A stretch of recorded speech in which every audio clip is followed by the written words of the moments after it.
Hi friends, मेरा नाम है Gaurav Bhardwaj co-founder Realty Rhinos and welcome to this brand new video. इस video के अंदर मैं आपके साथ शेयर करने वाला हूँ टॉप 5 टिप्स। अगर आप एक बिगिनर हैं, रियल एस्टेट में इन्वेस्टमेंट करना चाहते हैं एंड यूज के पॉइंट ऑफ व्यू से या फिर इन्वेस्टमेंट के पॉइंट ऑफ व्यू से, तो कौन से 5 टिप्स है जो आपको अपने माइंड में रखने हैं। सो मेक श्योर आप इस वीडियो को बिल्कुल लास्ट तक देखना। और अगर आप हमारे चैनल पे बिल्कुल फर्स्ट टाइम आए तो मेक श्योर चैनल को आप इमीडिएटली सब्सक्राइब कर दीजिए, बेल आइकन हिट कर दीजिए, क्योंकि इस टाइप के वीडियोस मैं लगातार लेके आता रहता हूं। और अगर आपने हमारे चैनल का एक भी वीडियो मिस कर दिया तो समझ लीजिए आपने अपना लाखों करोड़ रुपए का लॉस कर दिया। With this message, let me start with this video, but before that, let me show you this. Hi guys, मेरा नाम है गौरव भारद्वाज।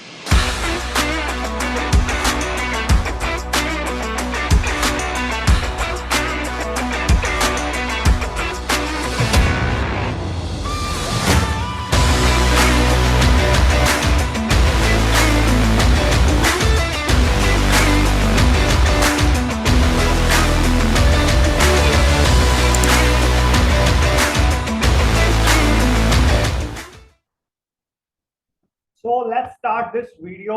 और मैं आपको यहाँ पे बताने वाला हूँ कि कौन से 5 टिप्स हैं जो आपको अपने माइंड में रखने हैं। So let's start this video and let me share the mind map with you. Here is the mind map। So buying a property in Gurgaon। सो ये 5 मेजर स्टेप्स है जो आपको अपने माइंड में रखने हैं, और one by one step by step मैं आपको हर एक स्टेप को थोड़ा डिटेल में बताऊंगा। सो पहली चीज, जब भी आप कोई रेजिडेंशियल या कमर्शियल प्रॉपर्टी ढूंढते हैं गुड़गांव में, नोएडा में, दिल्ली में, मुंबई में, पूरे वर्ल्ड में कहीं पे भी, तो ये आपको अपना सबसे फर्स्ट स्टेप है कि आपको अपना गोल आइडेंटिफाई करना है कि आपका जो गोल है वो एग्जैक्टली क्या है। Whether you are looking this whether you are buying this property for investment, क्या आपका प्योर इन्वेस्टमेंट है।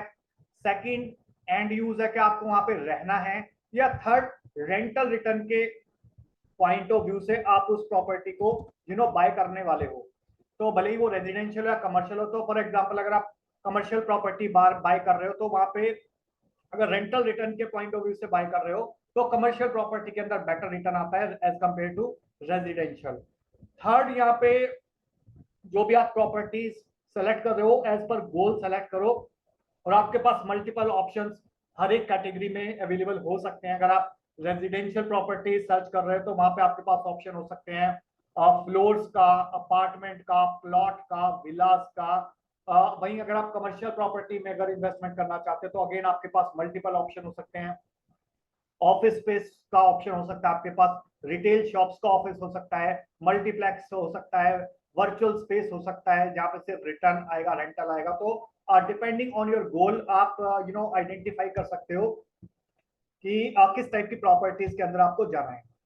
सेकंड, जब भी आप कोई प्रॉपर्टी प्लान करते हो तो सेकंड इंपॉर्टेंट चीज है वो है आपका सोशल इंफ्रास्ट्रक्चर। तो सोशल इंफ्रास्ट्रक्चर का मतलब क्या है कि जो आपका सराउंडिंग नेबरहुड्स है वो कैसा है। वहां पे क्या स्कूल्स हैं, कॉलेजेस हैं, मॉल्स हैं, प्रॉपर रोड्स हैं, या आज की डेट में नहीं है तो क्या प्लान इंफ्रास्ट्रक्चर है फ्यूचर के अंदर, सो दैट आप अकॉर्डिंगली सोशल इंफ्रास्ट्रक्चर, क्योंकि बहुत ही इंपॉर्टेंट रोल प्ले करता है। और अगर आप एक ready to move in property ले रहे हो और वहां पे अगर सोशल इंफ्रास्ट्रक्चर बिल्ट होने में ज्यादा टाइम लग रहा है तो उस हिसाब से आप ले सकते हो वहीं जहाँ पे प्लान इंफ्रास्ट्रक्चर हो। अदरवाइज अगर आप इमीडिएटली शिफ्ट करना चाहते हो तो आप ऐसी जगह शिफ्ट करें जहाँ पे already existing social infrastructure present है। थर्ड चीज क्या है कि बजट। तो बजट नो डाउट, अगर मैं गुड़गांव मार्केट की बात करूं तो यहाँ पे 25-30 लाख रुपए से लेके और 40 करोड़ तक के ऑप्शंस अवेलेबल होते हैं। तो थर्ड, आपको आइडेंटिफाई करना है कि आपका बजट क्या है, और बजट के अंदर आपको मल्टीपल टाइप की कॉस्ट इंकर हो सकती है, तो आपको उसकी बेसिक अंडरस्टैंडिंग होनी चाहिए। For example BSP, basic sales price क्या है।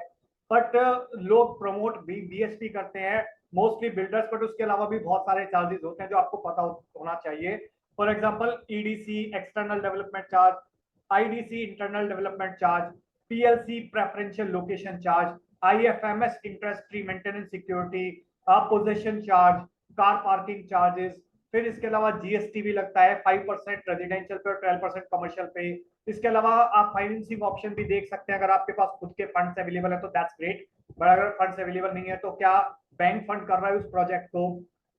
और आप कुछ हिडन एक्सपेंसेस भी पूछ सकते हो बिल्डर से कि मेंटेनेंस चार्जेस क्या है, 2 रुपए, 3 रुपए, 5 रुपए, 10 रुपए, 20 रुपए स्क्वायर फीट, तो रेजिडेंशियल में कम होते हैं, कमर्शियल में ज्यादा होते हैं, तो वो भी आप पता कर सकते हो।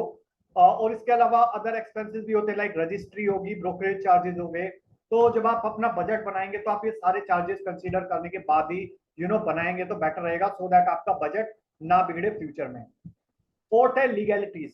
तो जब भी आप कोई प्रॉपर्टीज प्लान करते हैं रेजिडेंशियल या कमर्शियल, तो उसके अंदर आपको लीगैलिटीज के अंदर थोड़ी सी अंडरस्टैंडिंग होनी चाहिए कि वो प्रोजेक्ट रेरा सर्टिफाइड हो। और अगर आप रीसेल में सेकेंडरी मार्केट में कोई ट्रांजेक्शन करते हो तो वहां पे आप उसका टाइटल और ओनरशिप वेरीफाई कर सकते हैं। इसके लिए भले ही आपको कोई लॉयर हायर करना पड़े या ब्रोकर हायर करना पड़े, तो वो छोटी सी चीजों को वेरीफाई करवाने के लिए आप कंजूसी ना बरतें हैं। वो छोटी सी आपका कॉस्ट लगेगी, but at the end of the day long term आपका पीस ऑफ माइंड रहेगा।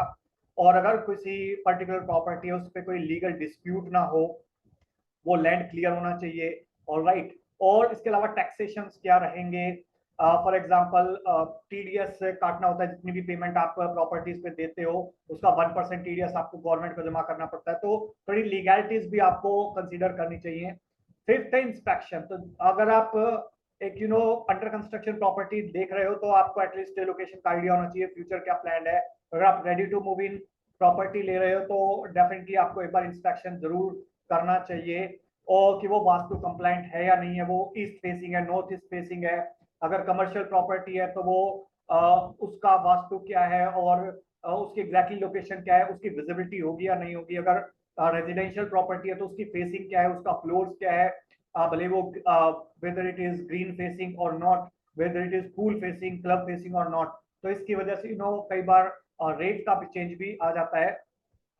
तो इसके अंदर भी अगर आप चाहे तो एक प्रोफेशनल होम इंस्पेक्टर भी वो कर सकते हैं हायर, या फिर अगर आप एक प्रोफेशनल रियल एस्टेट ब्रोकर या फिर एक एडवाइजर, लीगल एडवाइजर को भी आप हायर कर सकते हैं। So I hope you got the little bit understanding, basic understanding about this 5 tips की जब भी आप कोई प्रॉपर्टी खरीदते हैं तो ये बेसिक अंडरस्टैंडिंग आपके माइंड में होनी चाहिए। और आई होप आपको वीडियो अच्छा लगा होगा। वीडियो अच्छा लगा हो तो प्लीज लाइक कर दीजिए। इनकेस अगर आपका कोई क्वेश्चन है, क्वेरी है, सवाल है तो कमेंट सेक्शन में आप पूछ सकते हो, या इन दिए नंबर पे कांटेक्ट कर सकते हो, या व्हाट्सएप कर सकते हो दिए नंबर पे। और अगर आप चैनल पे बिल्कुल फर्स्ट टाइम आए तो मेक श्योर चैनल को आप इमीडिएटली सब्सक्राइब कर दीजिए, बेल आइकन हिट कर दीजिए, क्योंकि इस टाइप के वीडियोस में लगातार लेके आता रहता हूँ। अगर आपने हमारे चैनल का एक भी वीडियो मिस कर दिया तो समझ लीजिए आपने अपना लाखों करोड़ रुपए का लॉस कर दिया। With this last message, thank you so much once again for watching clear. मिलता हूँ मैं भी आपको नेक्स्ट वीडियो के अंदर।